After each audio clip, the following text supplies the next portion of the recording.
क्या कृष्ण ने महाभारत में कोई हथियार नहीं उठाया जैसा कि उन्होंने वादा किया था? प्रिय भक्त, आपने बहुत ही समझदारी भरा सवाल पूछा है। यह हर उस भक्त के मन को झकझोर सकता है जो श्री कृष्ण की इच्छा और कार्यों को जानना चाहता है। मैं आपको 2 सिद्धांत बताकर जवाब देना चाहूँगा। हालांकि भगवान ने हथियार न उठाने का वादा किया था, लेकिन वे अपनी प्रतिज्ञाओं को स्पष्ट रूप से तोड़ते हुए देखे गए। सिद्धांत 1, वे कहते हैं कि प्रेम और युद्ध में सब कुछ जायज़ है। हालांकि श्री कृष्ण ने कोई हथियार न उठाने की कसम खाई थी, फिर भी उनके कार्यों को सबसे महान दिमाग भी नहीं समझ सकता। तर्क करना तो दूर की बात है, उनके कार्यों के कई अलग अलग कारण हैं। कृतघ्न दुर्योधन ने भीष्म पितामह की आलोचना की कि वे पांडवों के प्रति नरम रुख रखते हैं और अपनी क्षमता के अनुसार उन पर हमला नहीं करते। आलोचना को सहन करने में असमर्थ और भगवान का एक बड़ा भक्त होने के नाते उसने श्री कृष्ण को हथियार उठाने के लिए मजबूर करने की कसम खाई। उसने यह कसम नहीं खाई थी कि वह पांडवों को मार सकता है। युद्ध के अगले दिन, शायद युद्ध के तीसरे या चौथे दिन, पितामह पूरी शक्ति से भयानक बाण चला रहे थे जो अर्जुन के बाणों का सामना करने में सक्षम नहीं थे। इसलिए नहीं कि अर्जुन में कोई कौशल की कमी थी, बल्कि इसलिए कि वह अपने पितामह के प्रति प्रेम और सम्मान रखता था, जिससे उसके हाथ कांप रहे थे। हालांकि काफी वृद्ध भीष्म के क्रोध से युद्ध के मैदान में हर कोई डरता था। यहाँ तक कि श्री कृष्ण भी जानते थे कि जब पितामह युद्ध कर रहे होते हैं तो पांडवों के जीतने की संभावना बहुत कम होती है। बाण अर्जुन को घायल कर रहे थे और उसका खून बह रहा था। यहाँ तक कि भगवान को भी अपने पितामह के वार सहने पड़े। इसके अलावा श्री कृष्ण को अपने भक्तों की इच्छाओं को पूरा करना उतना ही पसंद है जितना कि उन्हें उनके साथ रहना पसंद है। उनके भक्त पितामह ने श्री कृष्ण को हथियार उठाने के लिए मजबूर करने की कसम खाई थी। उनके समर्पण को देखकर वे घोड़ों के चाबुक के अलावा कुछ भी नहीं लेकर रथ की सीट से उठे। उनकी आंखें क्रोध से लाल थीं और वे वज्र की तरह दौड़ रहे थे। ऐसा लग रहा था जैसे वे अपने चाबुक से ब्रह्मांड को चीर देंगे। श्री कृष्ण पितामह पर बिल्कुल भी क्रोधित नहीं थे, बल्कि वे अपने एक भक्त को दूसरे भक्त से बचाने की कोशिश कर रहे थे, साथ ही दोनों की इच्छाओं को पूरा कर रहे थे। यह देखकर पितामह का हृदय भगवान के प्रति शुद्ध प्रेम और भक्ति से पिघल गया। वे भली भांति समझ गए कि श्री कृष्ण उस प्रतिज्ञा को पूरा कर रहे हैं जो पितामह ने पिछली रात ली थी।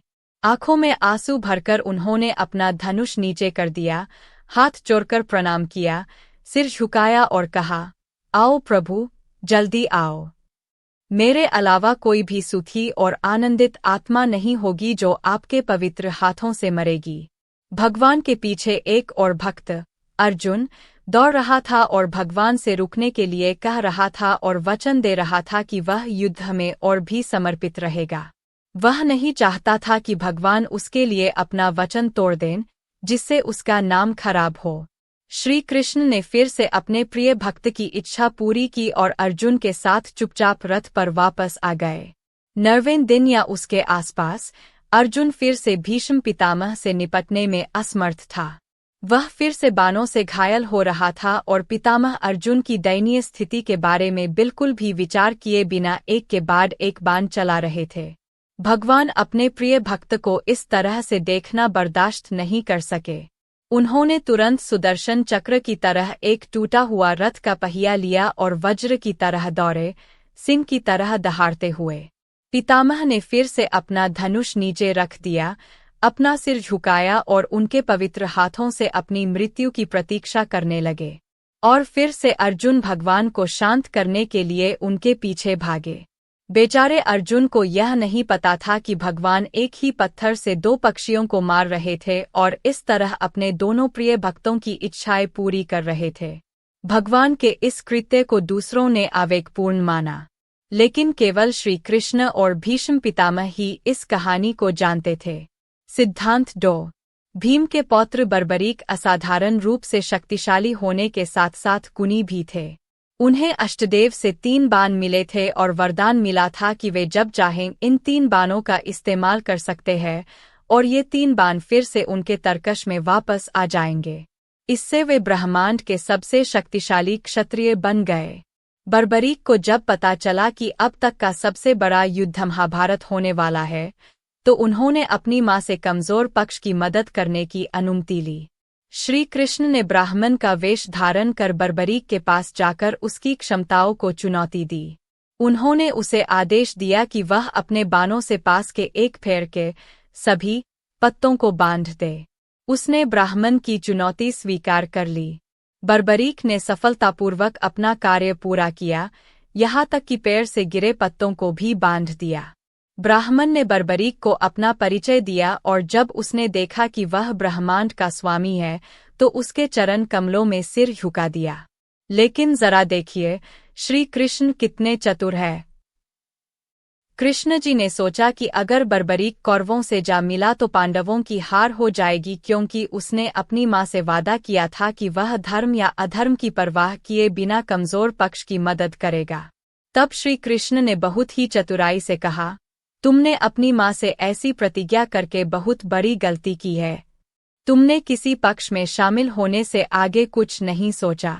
खुद ही सोचो, अगर तुम जैसा शक्तिशाली योद्धा किसी पक्ष में शामिल हो जाता है तो दूसरा पक्ष अपने आप कमजोर हो जाएगा, और अगर तुम दूसरे पक्ष में शामिल हो गए तो जिस पक्ष में तुम पहले थे वह कमजोर हो जाएगा। तो क्या तुम युद्ध में लड़ने के बजाय हमेशा पक्ष बदलते रहोगे, यहाँ से वहाँ जाते रहोगे? बर्बरीक को जब यह बात पता चली तो उसने उपाय पूछा। श्री कृष्ण ने तुरंत कहा कि उसे युद्ध में भाग नहीं लेना चाहिए तथा अपना सिर श्री कृष्ण को अर्पित कर देना चाहिए। बर्बरीक ने खुशी खुशी यह बात मान ली, लेकिन उसने महाभारत का पूरा युद्ध अपनी आंखों से देखने की इच्छा जताई। श्री कृष्ण ने बर्बरीक की आज्ञाकारिता देखकर उसे वरदान दिया।